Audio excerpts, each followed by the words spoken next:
Radio Sababu kanmɔgɔw aw ni sɔgɔma. Nɛgɛ kaɲa 8 zanganya 1 tan gosira an fɛ yan. O waati kelen filɛ ni an ka dugutigi Fatɔma Watara ka moto balan waati n'a ka denbaya la. Kanmɔgɔw o waati kelen filɛ ni Kolon Traoré ancien ale ka moto bala quartier Mérine. O waati kelen filɛ ni Bakari Dante ale ka moto bala quartier Lafiabugu. Kanmɔgɔw o waati kelen fana o filɛ ni ne kɔrɔkɛ Mamadu Sidibe ka moto bala ni waati na quartier Mérine. O waati kelen fana sɔgɔmada in na b'an ka kunnafoni o lase waati o ko fɔ aw ye.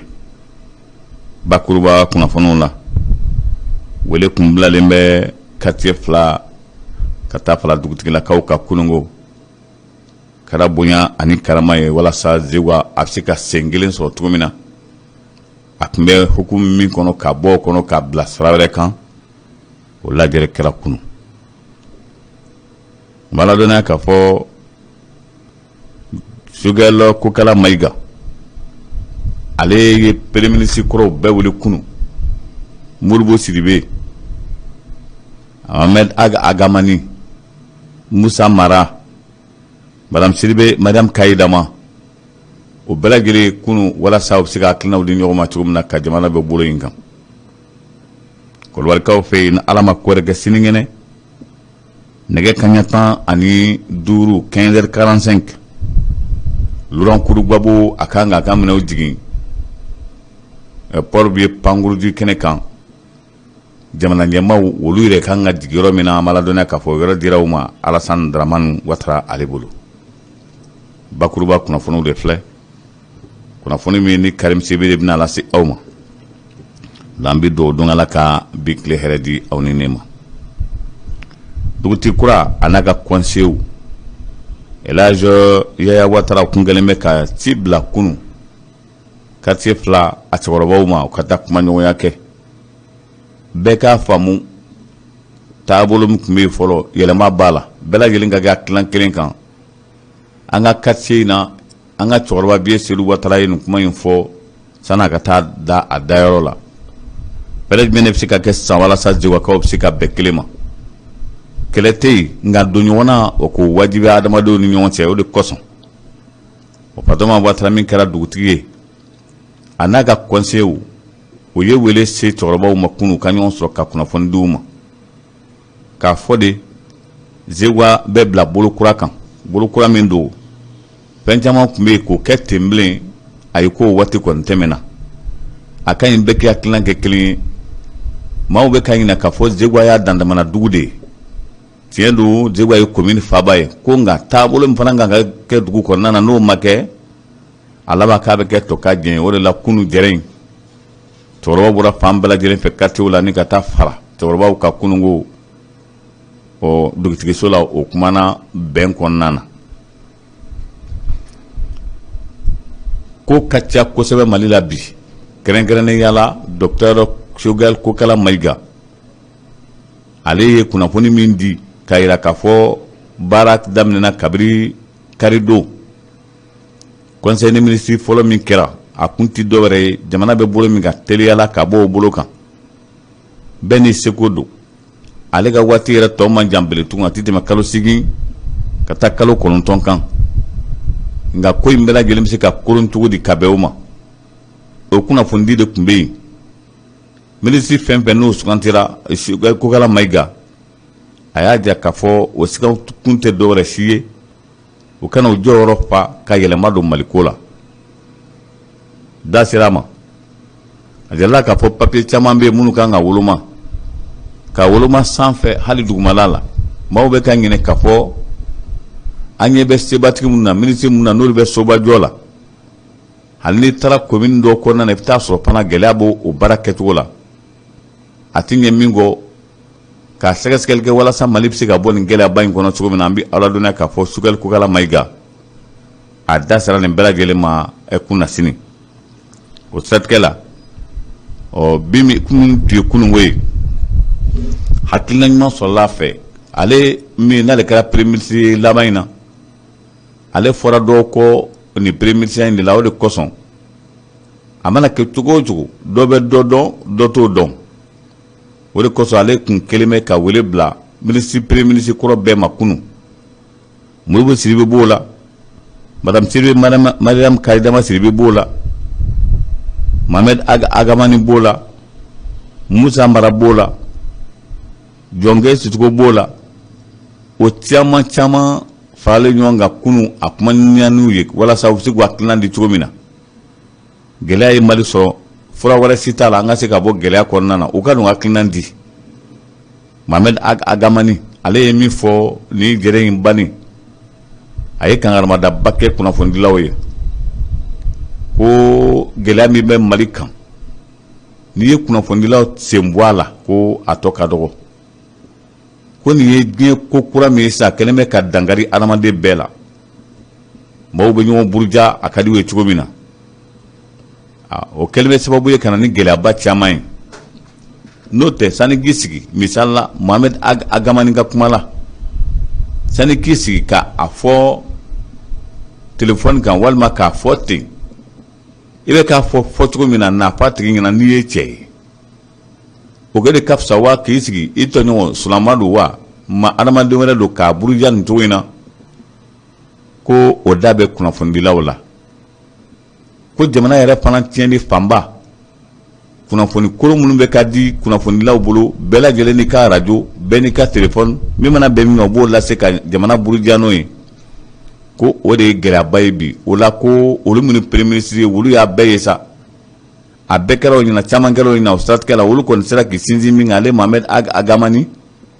o ye kunnafoni ko de ye, ko maaw ka sabali,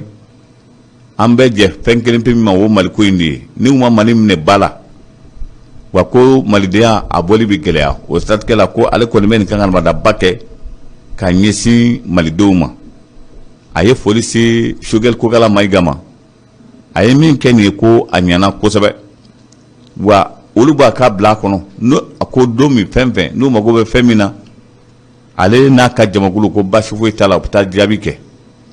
Nin ye premier ministre ye ko bɛɛ lajɛlen k'i hakili kɛ kelen ye, fɛn bɛ se ka fara ɲɔgɔn kan ko fara ɲɔgɔn kan min ka fisa o ye o de ye. Colonel Assimi Goïta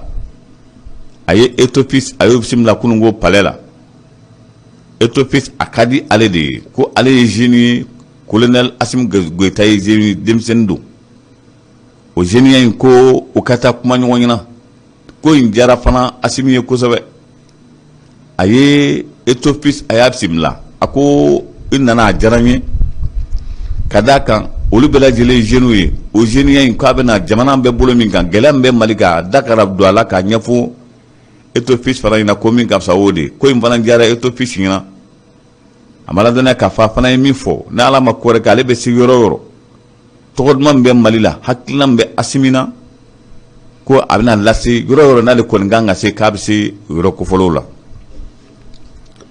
MINUSMA diɲɛ seleke naani tɔnba ye lajɛrɛ kɛ kunu, o sigilen bɛ k'i kulomada.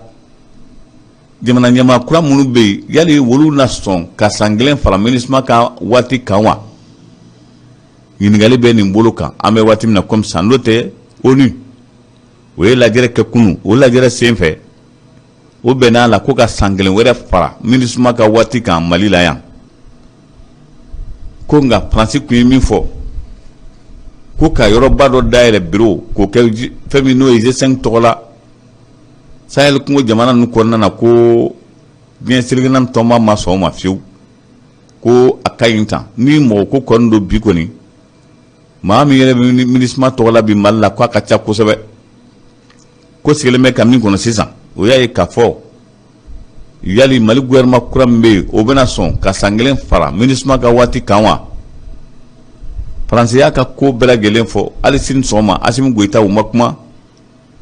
walima u bɛna nin fana to yen na a tɛna na kuma wa? Ɲininkali to min bɛ nin kan bi, a yɛrɛ ko fana kɛlen bɛ kosɛbɛ ka diɲɛ seleke naani tɔnba jɔrɔ. Min kɔni ka d'u ye o ye laɲini min kɛ, a mana kɛ cogo o cogo u bɛna n'a bataki ye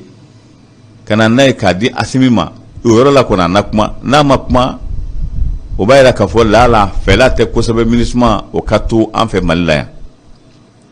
Sigi kelen bɛ ka min kɔni kɔnɔ o ye jaabi ye, jaabi min kan ka bɔ Assimi Goïta n'a ka gouvernement tɔgɔ la ni ka a lase diɲɛ seleke naani tɔnba ma n'o ye MINUSMA ye. Côte d'Ivoire lulangbabo akan ga jigi sinigene alamsa 15h45 enfin ya nege kanya tan anduru o temene ni sanga binani ani duriye maladona ka foko luran kudu gbabo akan ga jigi Port-Boué o foy dondo la pangulu jikere mbe Port-Boué abe jigi Alassane wila dia kosebe ina fo aswa aduya fami ko Alassane sona le pavillon de l'aéroport Kerimamba min ma bete sigoro mina ko oye yamaria di wala sa lurango sika digi tumina nimbela lurango kana ko kuma be senanga balagina na tauta munu sumantana ni sempe balawu sempe wulu kon bu yerla ko chana ne ala kon yage ka fo lurango bu kon nana ko wal jamana kan kamne kadu katula ko de kon gain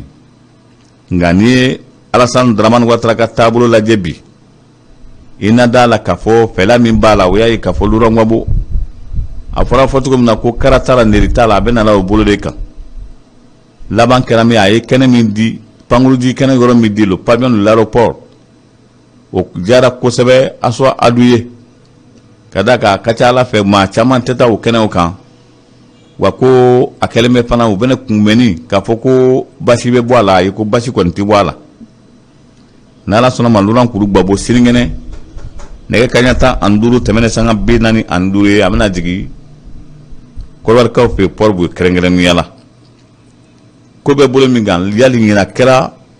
shablu ko de wa wal ma kayb albe li haramina o dabal banko be bela jelle nabbi